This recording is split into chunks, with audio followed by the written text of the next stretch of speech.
স্বরচিত গীতি কবিতা প্রাণের ঠাকুর শ্রী রামকৃষ্ণ। বাজিয়ে নিয়ে গুরু ধরতে বলেছিলে বটে, অন্ধভক্তি শোনে কইতা, কাজের কিছু না ঘটে ঠাকুর, কাজের কিছু না ঘটে।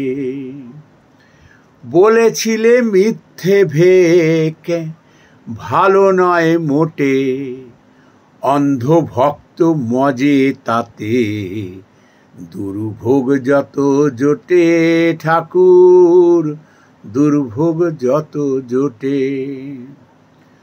তোমায় ধরে কলিকালে ঠাকুর, তোমায় ধরে কলিকালে, চেতন যদি হয় মঙ্গল তাতে সবার দেখি, আর থাকে না ভয় ঠাকুর, ও প্রাণের ঠাকুর, ঠাকুর ও প্রাণের ঠাকুর, আর থাকে না ভয় ঠাকুর, আর থাকে না ভয়।